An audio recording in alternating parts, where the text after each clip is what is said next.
Hey guys, আসসালামু আলাইকুম, welcome back to my day blog. বৃষ্টিটা শেষ হলো তাই বের হয়ে গেলাম।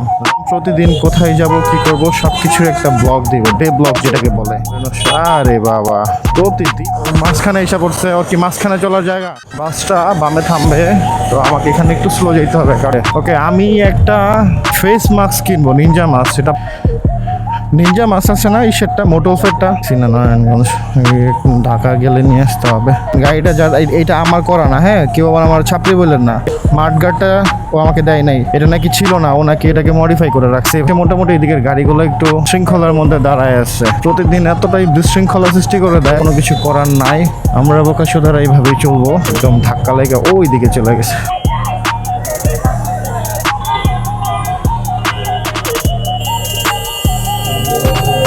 এই গাড়িটা দেখলে এমন মিজাজ গরম হয়, চিপা চাপাতে যদি না বের হই তাহলে হবে না। এই ময়লার গাড়িটা এই দিক দিয়ে রং সাইড দিয়ে যাওয়ার অনুমতি আছে, কেন জানেন? অনেক মানুষের সমস্যা হতে পারে, এই জন্য ময়লার গাড়িও। औरत का चक्कर बाबू भैया। আসসালামু আলাইকুম, welcome back to my day blog. বের হলাম, বৃষ্টিটা শেষ হলো তাই বের হয়ে গেলাম। রাস্তা ভিজা, খুব সুন্দর লাগতেছে, সবকিছু অনেক পরিষ্কার পরিচ্ছন্ন, একদম ক্লিয়ার লাগতেছে সবকিছু। এই হয়েছে ব্যাপার। বৃষ্টিতে ভিজতে তো ইচ্ছা করতেছিল, কিন্তু কিছুদিন আগে প্রচন্ড জ্বর থেকে উঠছি, প্রায় কন্টিনিউসলি আমাকে 7 দিন অ্যান্টিবায়োটিক নিতে হয়েছে। বৃষ্টি আবার শুরু হয়ে যাইতেছে, আমাকে দাঁড়াইতে হবে কোনো জায়গায়, ভিজে যাবে না কোনোভাবেই। তবে যদি জ্বর থেকে না উঠতাম তাহলে সত্যি ভিজতাম। বৃষ্টি শুরু হয়ে গেছে অনেক। আরে মাত্র দেখলাম বৃষ্টি নাই, এমন ধোকা দেয় বৃষ্টিগুলো ইদানিং। অবশ্য বৃষ্টি ধোকা দেওয়ারই কথা। এই জায়গায় দাঁড়াই, একটু বৃষ্টিটা কমুক, তারপর যাওয়া যাবে, কারণ ইদানিং জ্বর বেশি একটা ভালো না। So welcome back my new day blog. এখন থেকে আপনারা যারা আমাকে লং ভিডিও দিতে বলতেছিলেন, লং ভিডিও তো আর আমি বানাইতে পারবো না, কারণ অত পরিমাণ ইন্টেলিজেন্ট আমি না। তাই চিন্তা করলাম প্রতিদিন কোথায় যাব, কি করব, সবকিছুর একটা ব্লগ দিব, ডে ব্লগ যেটাকে বলে। যেমন হচ্ছে ডে ব্লগ 1। তো যেটা বলতেছিলাম, এখন থেকে আপনারা প্রতিদিন আমার ডে ব্লগ পাবেন, যেমন day blog 1, day blog 2, day blog 3। তারপরে ফ্রাইডে সারাদিন কি করি অফ ডেতে, সেটার একটা ফ্রাইডে ব্লগ পাবেন। আশা করি আপনারা দেখবেন, কারণ যারা আমাকে কমেন্টস করেন যে ভাই লং ভিডিও দেন, তাদের জন্য এই ব্লগগুলো তৈরি করা হচ্ছে। Day 1, day 2 blog, daily blog যেটাকে বলে। বৃষ্টি মোটামুটি কমে গেছে, এই জায়গাতে আমার দাঁড়াতে হয় না বেশিক্ষণ। ইন্ডিকেটর অন করে দিলাম, বের হয়ে যায় এদিক দিয়ে। ওই যে নসর করে নসর। আরে বাবা, প্রতিদিন এগুলো দেখতেই হবে। 4B মানে উড়াদুরা, 4Bর পোলাপানগুলো উড়াদুরা। বৃষ্টি তো কমে নাই, সামনে যে আর কই দাঁড়াবো, পুরো ভিজে যাবো। ভিজে যাবে না, ডক্টর আমাকে ভিজতে মানে কোনোভাবেই ঠান্ডা লাগানো যাবে না, শরীর ঘামানো যাবে না। বেশি গরমে থাকলে শরীর ঘামাইলে ওইটাও থাকা যাবে না, বলে দিচ্ছে। একটু টাঙি না চলে যায়। বৃষ্টি বাড়তেছে, যতই টানতেছে বৃষ্টি বাড়তেছে। দেখেন তো, ওই মাঝখানে এসে পড়ছে। ওর কি মাঝখানে চলার জায়গা?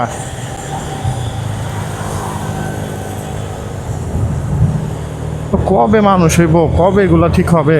একটা রাস্তা আছে সুন্দর, হ্যাঁ, সার্ভিস লেন যেটা বলে, ওটাতে সুন্দরভাবে চলতে পারে না, চলবে না। ওদের স্পিডে চলতে হবে, এই জন্য এই জায়গায় আসে ওরা। কেন এত স্পিডে চলার কি দরকার? একটা জিনিসের, একটা গাড়ির যদি ব্রেক সেন্স ভালো না থাকে, তাহলে ওই গাড়িটাকে আপনি স্পিডে ভাগায় করবেন কি? ইমার্জেন্সি একটা ব্রেক ধরতে হলে কি হইব আপনার? আপনি তো মানে নিজে শেষ হয়ে যাবেন পুরো ডাইরেক্টলি। যে আমাদের বাইকে যেহেতু ব্রেক আছে, আমরা ডিস্ক ব্রেক বলেন, ABS ব্রেক বলেন, তাই না? তারপর আমরা ইমার্জেন্সি একটা ব্রেক করতে পারি, ঠিক আছে?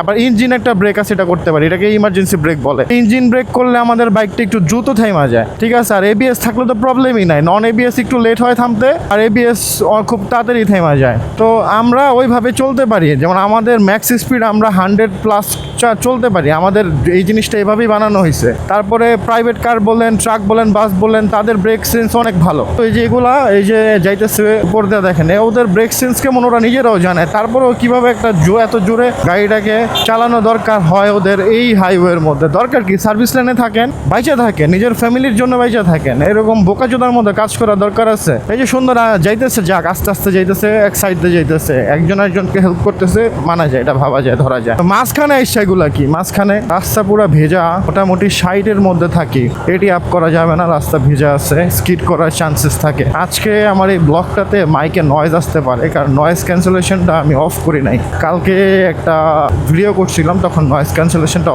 অফ করতে হয়েছে, ওইটা আজকে অন করতে ভুলে গেছি।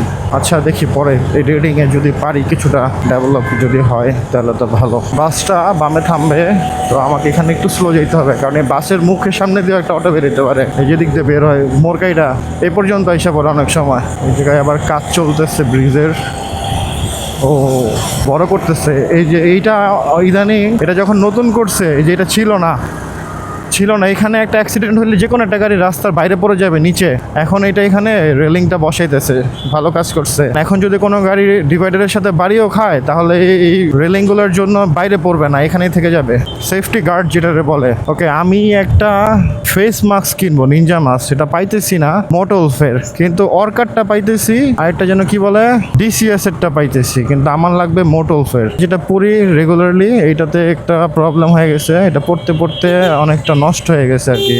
তো দেখি এইখানে একটা শপ আছে, এটাতে যে যদি পাই তাহলে তো ভালো না। ও সামনে আবার রাস্তা বন্ধ, আরেক ঝামেলা। নিনজা মাছ আছে না, এই সেটটা মোটলফেরটা সব জায়গায় তো অর্কার ডিসিএস। অর্কার প্রাইসটা কত? আর ডিসিএস এরটাও নাই না? মোটলফের দরকার আমার, পাইতেছি না নারায়ণগঞ্জ, ঢাকা গেলে নিয়ে আসতে হবে। দেখেন গাড়িটা যার, এইটা আমার করা না, হ্যাঁ, কেউ আবার আমার ছাপড়ি বললেন না। এটা হচ্ছে ইউজড বাইক কিনছি, তো যে ছেলে আপনার বাইকটা রাইড করতো তার কাজ। মাঠগার্ডটা ও আমাকে দেয় নাই, এটা নাকি ছিল না, ও নাকি এটাকে মডিফাই করে রাখছে এভাবে ছাপড়ি। এখন মাঠগার্ডের সাথে একটা জিনিস লাগবে, ওটার কি যেন বলে, মাঠগার্ড পাইতেছি, বাট ওই রড না কি বলে একটা মাঝখানে থাকে, ওইটা পাইতেছি না, এই জন্য লাগাইতে পারতেছি না। আবার কেউ পিছন দিয়ে আমার ছবি তুললা ছাপড়ি বলে ফেললেন না আমারে, তাই আগে ক্লিয়ার করে দিলাম। সামনে রাস্তা বন্ধ, ঘুরেই যায়। তো যেটা বলতেছিলাম, আজকে মোটামুটি এদিকের গাড়িগুলো একটু শৃঙ্খলার মধ্যে দাঁড়ায় আছে। প্রতিদিন এতটাই বিশৃঙ্খলা সৃষ্টি করে দেয়, মানুষের যাতায়াতের সমস্যা হয়ে যায়, জনভোগান্তি যেটা বলে। বাট এটার কোনো সলিউশন নাই, যেহেতু স্কুল থেকে জায়গা মতো টাকা যায়, তাই এখানে বলার কোনো কেউ নাই, কেউ কোনো কিছু করার নাই। আমরা বোকাশোদারা এইভাবেই চলবো, কিছু করার নাই। এই যে শুরু হইতেছে ভোগান্তি, যে আস্তে আস্তে বাড়তেছে না, সময় হইতেছে বাড়তেছে, ভোগান্তি শুরু হইতেছে। এই জায়গাটা মহা বিপজ্জনক একটা এরিয়া, এই জায়গাটা খুবই সাবধানে আসা যাওয়া করতে হয় সবার ক্ষেত্রে, কারণ এই জায়গাটাতে এমন এমন এমন এমন বোকাচোদাদের আনাগোনা, যেটা এই জায়গায় একদিন মরতে মরতে বাইচে গেছে, ঠিক এই জায়গাটার মধ্যে পিছন থেকে আইসা অটা মেরে এসে ধাপ করে, কিন্তু ওটা আমার শরীরে লাগে নাই, সাইডে একটা সিএনজি ছিল, ওই সিএনজিটা একদম হয়ে গেছে, একদম ধাক্কা লেগে ওই দিকে চলে গেছে। এটা একটা ভিডিও দেওয়া আছে অবশ্য আমার চ্যানেলে। এই যে আরেকটা বিপজ্জনক এরিয়া, এই জায়গাটাও একটু সাবধানে চলতে হয়, কারণ ওই যে বলছিলাম এক ধরনের বোকাচোদাদের আনাগোনা এই পাশে বেশি, সামনে জ্যাম, প্রতিদিনের একটা ভোগান্তির রাস্তা হয়ে গেছে। রাস্তাটা বড় হয়েও কোনো লাভ হলো না, এই জ্যাম থাকবে।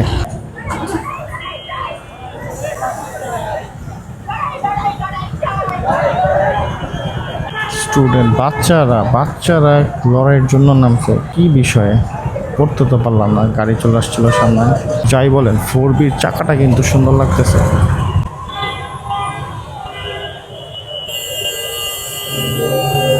এই গাড়িটা দেখলে এমন মিজাজ গরম হয়, বুঝাইতে পারবো না কেন।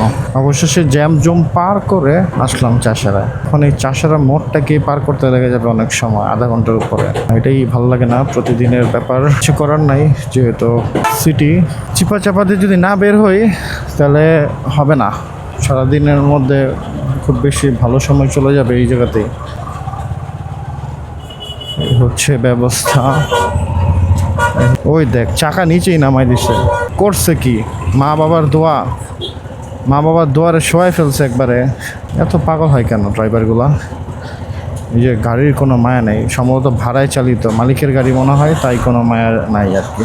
আবার নাম্বারও নাই, দেখেন ঢাকা 12 শেষ, আর কোনো নাম্বার নাই। হইলো কাউরে যদি সিএনজি মাইরা পালায় ওরা বের করবো কিভাবে? আল্লাহ সর্বশক্তিমান নিঃসন্দেহে। এই সিএনজির পিছনে দুইটা কথা খুব বেশি ভালো লাগছে। এক হচ্ছে আল্লাহ সর্বশক্তিমান নিঃসন্দেহে, আর নিচে একটা কথা হচ্ছে মা বাবার দোয়া। বাস, কিছু কিছু ট্রাক আছে, তারপর হচ্ছে পিক আপ ভ্যান আছে, সিএনজি আছে, এগুলোর পিছনে অনেক সুন্দর সুন্দর কথা লেখা থাকে। এই ময়লার গাড়িটা এই দিক দিয়ে রং সাইড দিয়ে যাওয়ার অনুমতি আছে, কেন জানেন? কিন্তু এইটা তো যাওয়ার অনুমতি নাই, এটা যায় কেন? কারণ জ্যামের মধ্যে যদি ময়লার গাড়িটা বসে থাকে অনেক মানুষের সমস্যা হতে পারে, এই জন্য ময়লার গাড়িও। औरत का चक्कर बाबू भैया औरत का चक्कर बहुत बेकार होता है। এই জন্য ময়লার যে গাড়িটা সিটি কর্পোরেশনের, এই গাড়িটা জ্যামে বসতে দেওয়া যাবে না, এটাকে রং সাইড দিয়ে যেভাবে হোক তাড়াতাড়ি করে বের করে দেওয়া ভালো, আর এটা নিয়মে আছে। হ্যাঁ, কিরে তোর জায়গা ভিতরে নাই? তোর ভিতরে জায়গা নাই? এই মানুষগুলা ফুটপাথ রাইখা কোন দিক দিয়ে আসে? ওই বড় ভাই, ফুটপাথটা তো খালি, ওই উপর দিয়ে যান, এদিক দিয়ে তো হাঁটে না মানুষ। পরে একটা দুর্ঘটনা ঘটে গেলে কি করবেন? উপর দিয়ে যান, ফুটপাথটা তো খালি। কথা না বললেই নয়, অন্য কোনো ভিউজের আশায় আপনারা যে যা বলে তুলে ফেসবুক ইউটিউবে দিয়ে দেন কেন? আমাদের কি ভোট দেবে কি নাই?